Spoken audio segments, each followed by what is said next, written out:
I'm saying I did it! Everything I care about is in pieces now! Where is it? Where's the message, you bastard?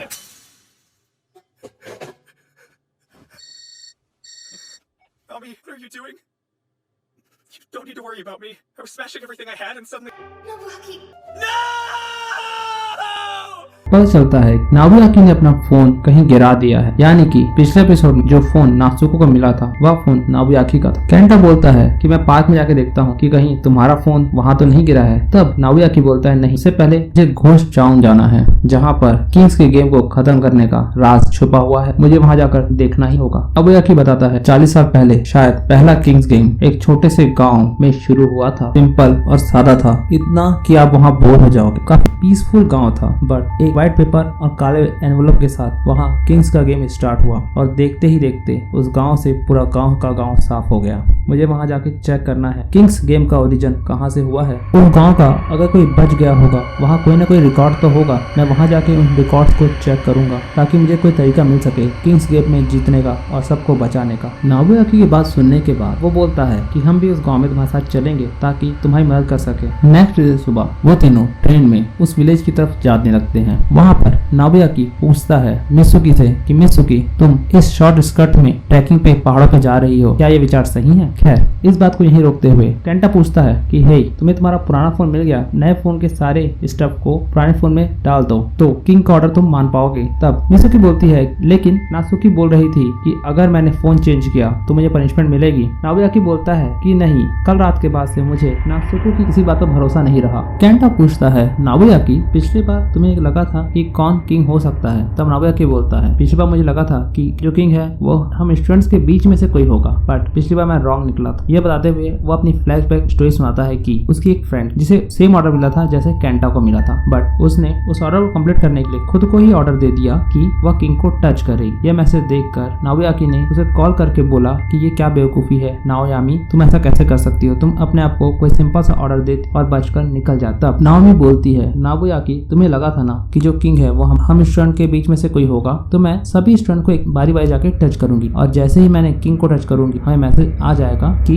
Order confirm हो गया है। इससे हमको पता चल जाएगा कि किंग कौन है। नाबुयाकी बोलता है तुम्हारा प्लान तो अच्छा है, बट तुम एक बात भूल रही हो कि ये बात कंफर्म नहीं है कि किंग हमारे क्लास में से ही कोई है। अगर वो नहीं निकला तो तुम पूरी फंस जाओ और हो सकता है तुमको ऑर्डर मिले मौत का। नाओमी बोलती है मुझे तुम पे भरोसा है, अगर तुमने कहा है क्लास में से कोई होगा तो जरूर क्लास में से ही कोई होगा, और अगर हम दोनों मिलकर किंग को पकड़ लेंगे तो क्लास में हम काफी फेमस हो जाएंगे, जस्ट लाइक हीरोइक कपल। ऐसा बोलकर वो शर्मा कर कॉल काट देते। नेक्स्ट डे स्कूल में दोनों ही सबको बोलते हैं कि नाओमी बारी बारी से सबको टच करेगी और जो किंग होगा वो पकड़ा जाएगा। इसके लिए वो लड़कों से शुरुआत करते हैं और सीटिंग अरेंजमेंट वाइज सबको बुलाना स्टार्ट करते हैं। विकी बारी हो जाती है, सारे बॉयज को टच कर लेते हैं, बट किंग कौन है पता नहीं चलता क्योंकि उनमें से कोई किंग होता ही नहीं। अब गर्ल्स की बारी आती है। अब गर्ल्स में रिया की बारी आती है जो बहुत ही सस्पिशियस लड़की थी। सबको लगता है कि शायद रिया ही किंग होगी। जब नाओमी रिया को टच करने जाती है तब रिया बोलती है कि मुझे पता है कि किंग कौन है क्योंकि सारे ऑर्डर्स मैं दे रही थी। रिया बोलती है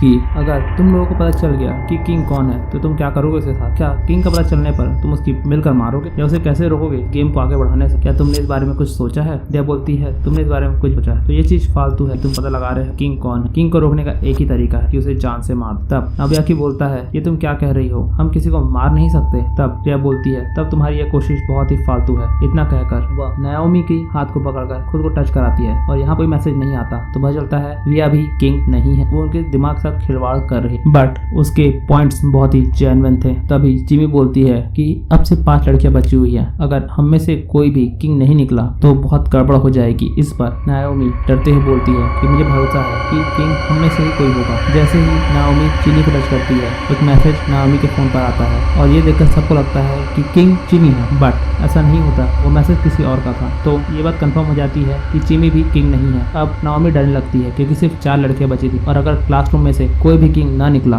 तो नाओमी को बहुत खतरनाक पनिशमेंट मिलने वाली थी। नाओमी क्लास में सबको टच करती है बट कोई भी किंग नहीं निकलता। यह देखकर वह रोते हुए क्लास से बाहर जाने लगती है। तभी जिमी उसे रोक लेती है, बट उसका हाथ छुड़ाकर नाओमी भाग जाती है। नाओयाकी नाओमी को खोजने के लिए निकल जाता है। वह शहर में अलग अलग जगह पर नाओयामी को ढूंढता है, उसे कॉल करता है, पर उसके कॉल वॉइसमेल में जा रहे थे। तभी नाओयाकी सोचता है कि अगर मैं अकेले रहना चाहता तो मैं कहाँ होता। तभी उसे याद आता है कि नदी के किनारे वो वहाँ मिल सकती है। ऐसा कहकर वह वहाँ जाता है। वह नदी के किनारे ब्रिज के पास जाता है। वहाँ पर उसे नाओयामी मिलती है। वो दोनों वहाँ बैठकर काफी देर तक बात करते हैं। तभी मैसेज आता है नाओमी को कि सिर्फ 60 सेकंड बचे हुए हैं। नाओमी बोलती है कि सिर्फ 60 सेकंड बचे हुए हैं और कहीं मैं उसे पसंद करती हूँ यह बात बताए बिना ही मर गई तो इसलिए वह यह बात नाओयाकी को बताने वाली होती। तभी नामी को मैसेज आता है कि नामी ने किंग के ऑर्डर नहीं माने हैं, उसे इंटरनल डार्कनेस की पनिशमेंट मिलती। और लिखा होता है मैसेज में आगे कि मैं क्लास में ही था तो मुझे ढूंढ नहीं पाई। एक ही तरीका है मुझे ढूंढने का, हेट ईच अदर। तभी नामी को दिखना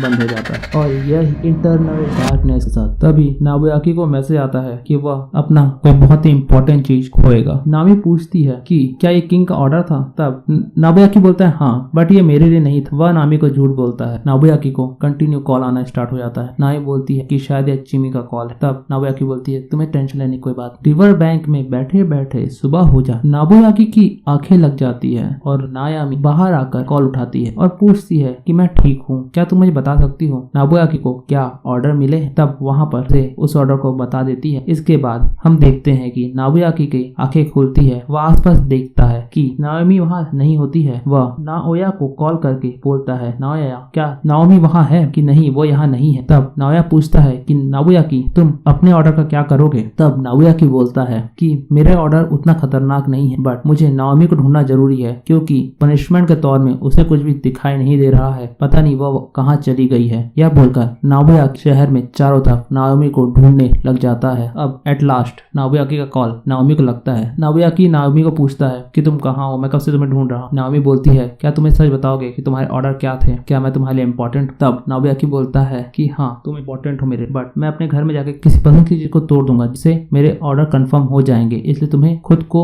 नुकसान पहुंचाने की जरूरत नहीं है। बट नाओमी कॉल काट देती है। नाओयाकी अपने घर आता है, अपनी सारी चीजों को टुकड़े टुकड़े कर देता है, बट किंग का मैसेज नहीं आता। तभी नाओमी का कॉल आता है। नाओयाकी बोलता है कि मैंने अपने घर की सारी चीजों को तोड़ दिया है और तभी मुझे किंग का मैसेज आया कि मैंने ऑर्डर कंफर्म कर दिया है। तब नाओमी बोलती है कि नाओयाकी तुम्हें झूठ बोलने की जरूरत नहीं, मुझे पता है कि तुम्हें ऐसा कोई मैसेज नहीं आया, हम दोबारा मिलेंगे कभी और किसी और जन्म में। यह कहते हुए वह कॉल काट दे। नाओयाकी दौड़ते दौड़ते बीच की तरफ जाता है और चिमी को कॉल करके बोलता है चिमी प्लीज मुझसे ब्रेकअप कर लो, मेरा नंबर डिलीट कर दो। क्योंकि नाओयाकी को लगता रहता है अगर चिमी उससे दूर हो जाएगी तो वह एक इंपॉर्टेंट चीज है जो नाओयाकी की जिंदगी से खो जाएगी, इससे नाओमी की जान बचा सकता है। बट ऐसा कुछ होता नहीं है। जब तक वह बीच पर पहुंचता है नाओमी वहां से गायब हो चुकी होती है। उसका मोबाइल बस वहां पड़ा होता है। नाओयाकी बीच पर दुखी होकर रो रहा होता है। तभी पीछे से रिया आती है और बोलती है क्या तुम बेवकूफ हो, और इसके साथ यह एपिसोड एंड होता है।